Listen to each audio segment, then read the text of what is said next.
This is Bob Clarkson. And yeah, the question remains, is that so?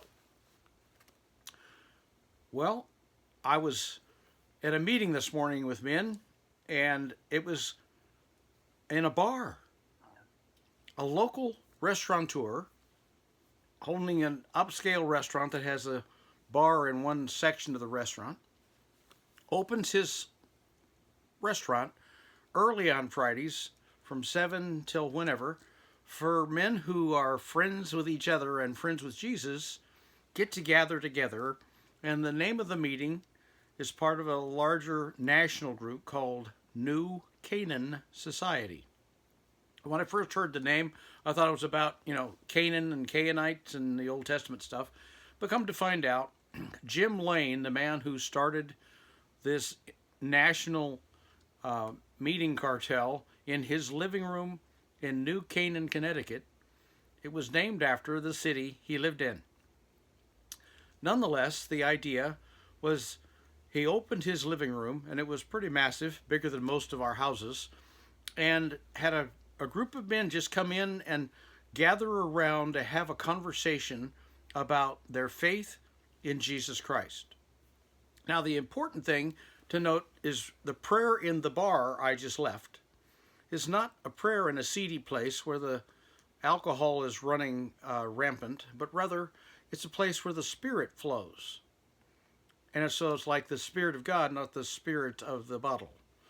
But the beauty of that particular meeting today was it actually gave me the thought as to what we talk about today.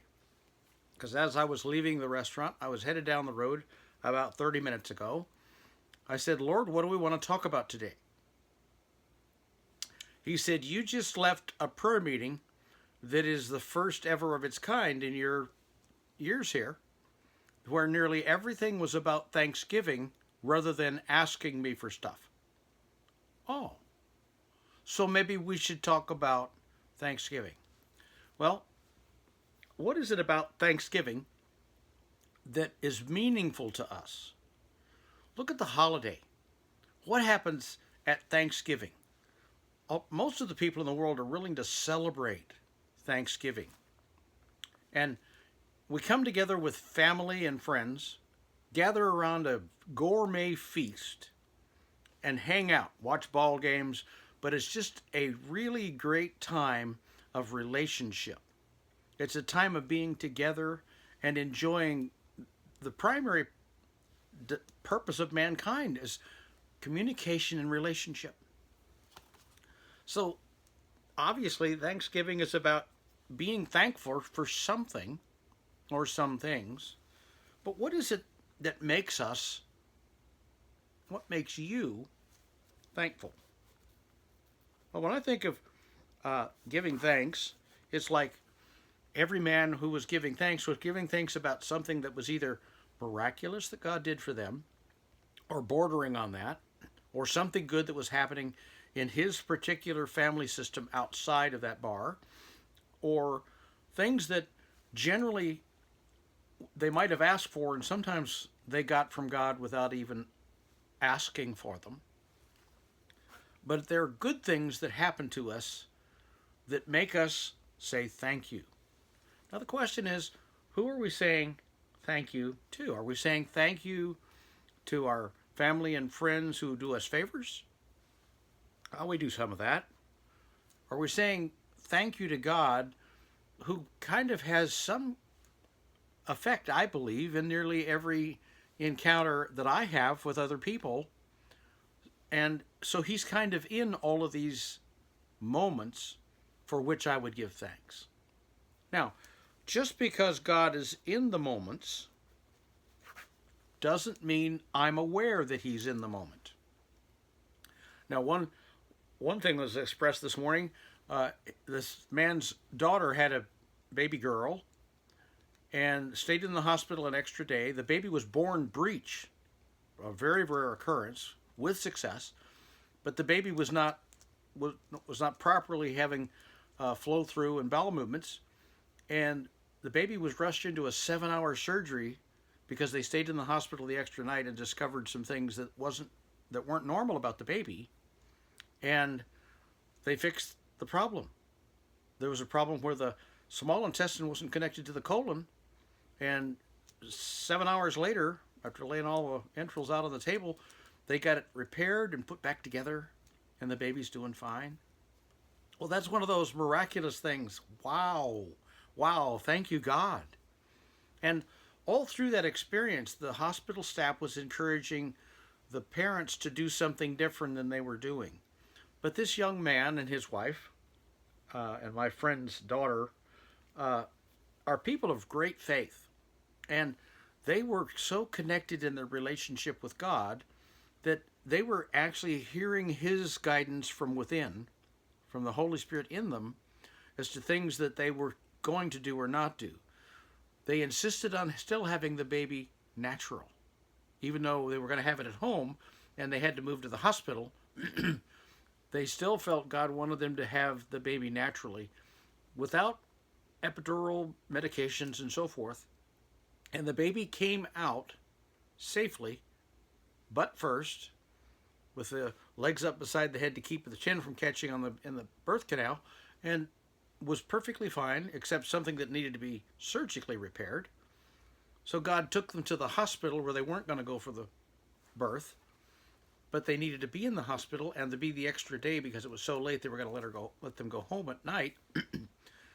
That they discovered something that required surgery, and the baby was instantly moved into the surgical ward.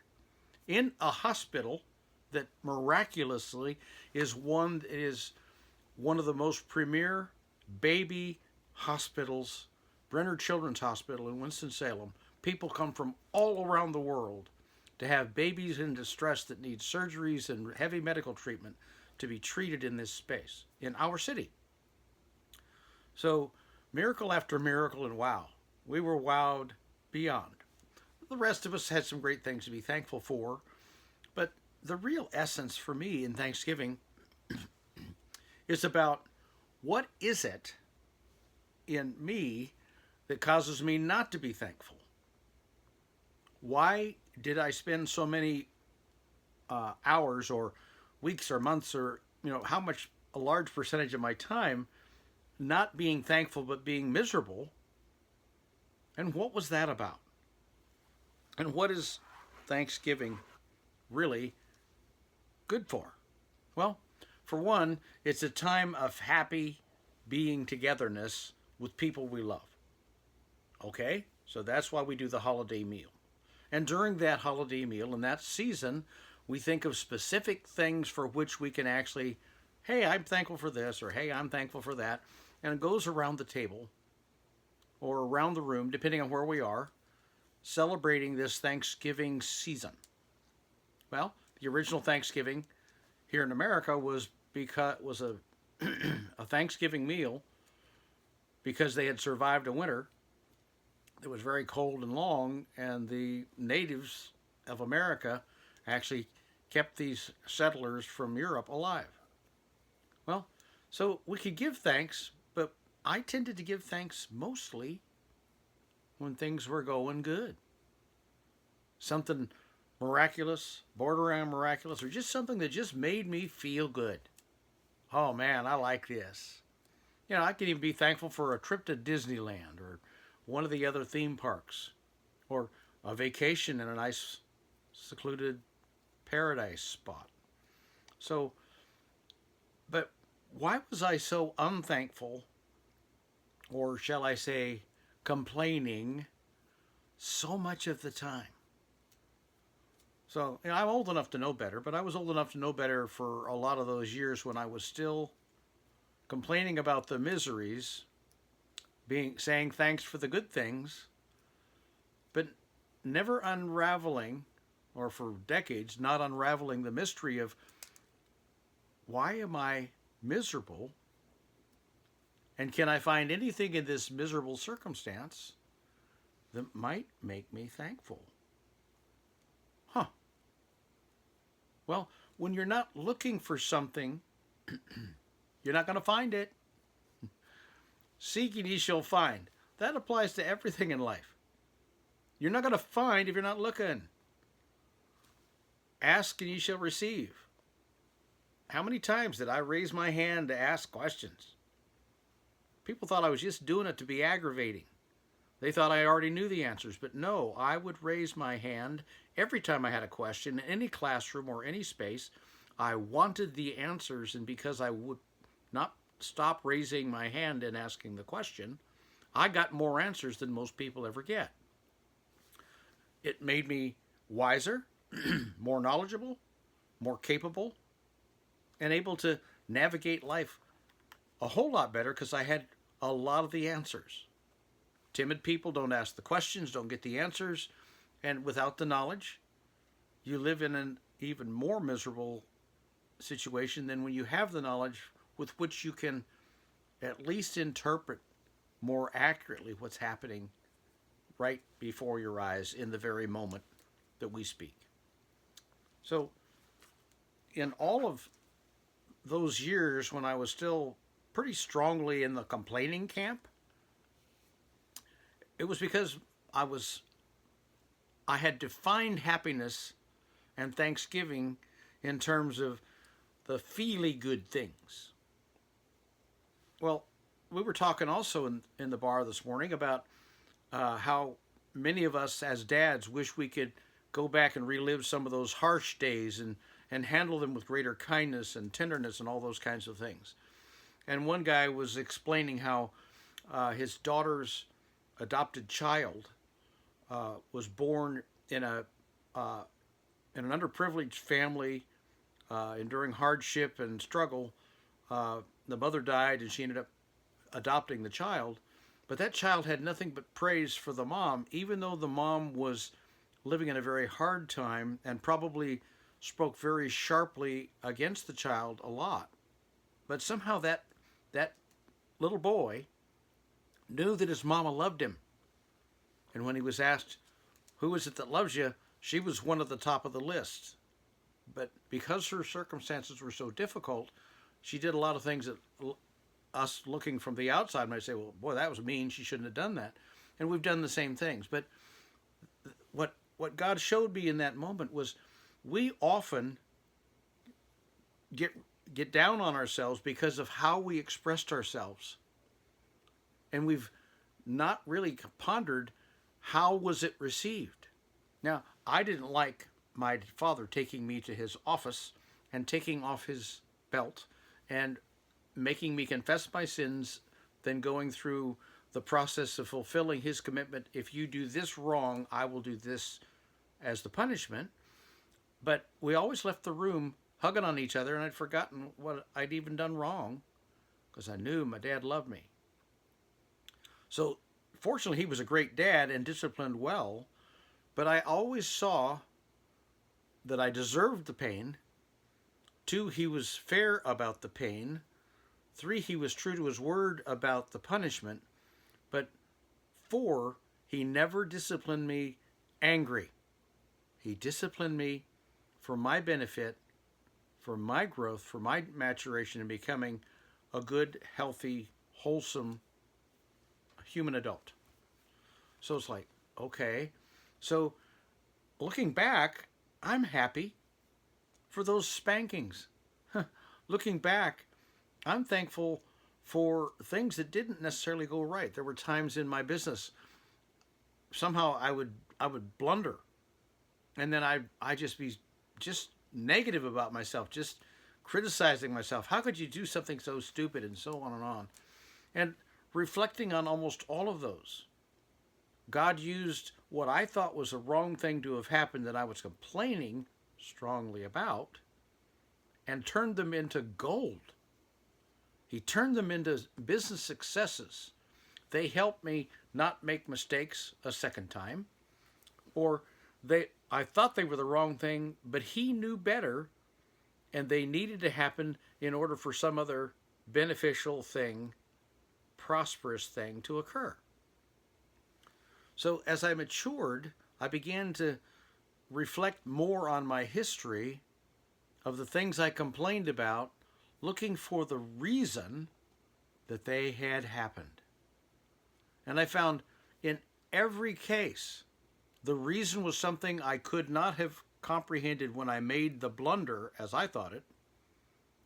And now I consider myself the world's most successful failure. Why? Because I looked back on my failures and saw how they parlayed into a success I wasn't even looking for, but benefited me beyond my expectations had I planned for them. It's it's so amazing how much a friendship with God and a friendship with other people who love God can help us endear ourselves and make God a significant other in our lives. Not just someone we go talk about and sing about and listen to a preacher preach about on Sundays, but a genuine, significant other relational being to us, a genuine friend, a genuine supporter, a genuine encourager, a genuine lover. Now, scriptures say that God is love. Okay, well then, why did I spend so many years not looking for God's love in the blunders? Or God's love even in my negative expressions? Well, I complained enough and was humiliated enough about all the complaining when I began to go back and relive those things and see God's blessing rather than what I thought was a cursing. And whoa, I can give thanks when other people won't because their circumstances are not pleasant or my circumstances aren't pleasant. Because in every circumstance or experience of my life, there is a God presence there. Now, it's true of every person, like it or not, atheist and agnostic and religious alike. God doesn't just disappear because you don't want to believe in him. Things are not true because you believe they are. Things are true because they're true, whether you believe it or not. But the the truth is, any good parent actually dotes on their family, their wife, their children, their grandkids, and they're often thinking about them when they're not even in the same space. Well, God's able to do that with every single human being simultaneously, and as a perfect relational being, he wants the best for every one of us. He doesn't want any of us to be atheists who try to pretend he's not there. But we were birthed somehow, and birth is such a miraculous thing. It's not just a biological nuance that something just all of a sudden began to happen. It's an architectural, relational thing that God put together for us. And in everything give thanks, as the scripture says. We can be contented in all things. Godliness with contentment is great gain. Well, for me, I now think of that as my contentment is not just a great gain, it's the greatest gain. Does God provide everything I need? That was one of the things that came out of the meeting this morning. God has provided everything I need. Everything I have needed, he has provided. Why was I so quick to complain? Yep.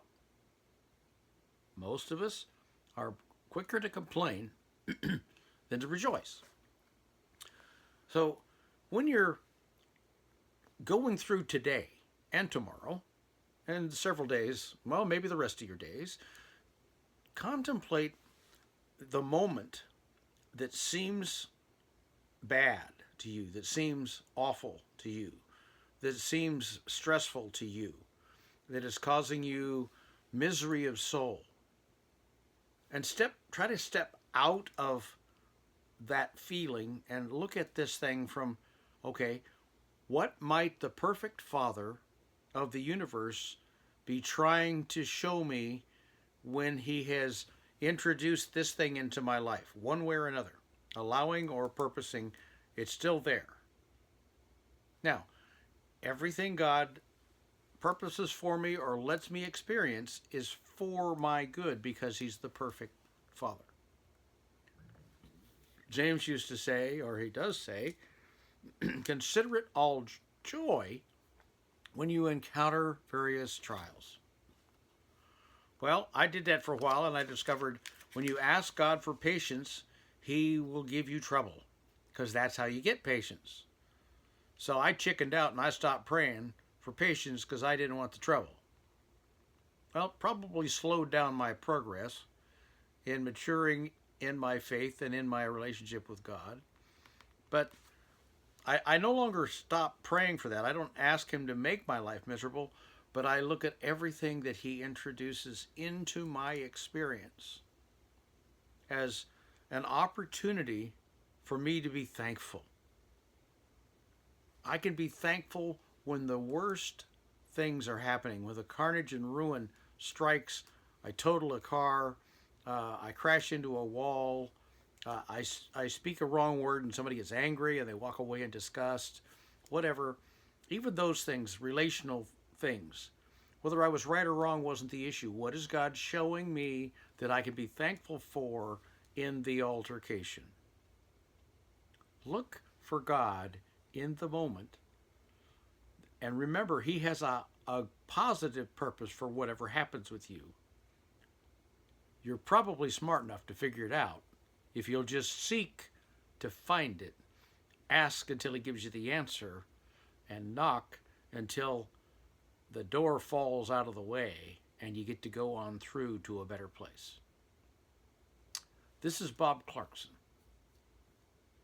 Be thankful. And that's so.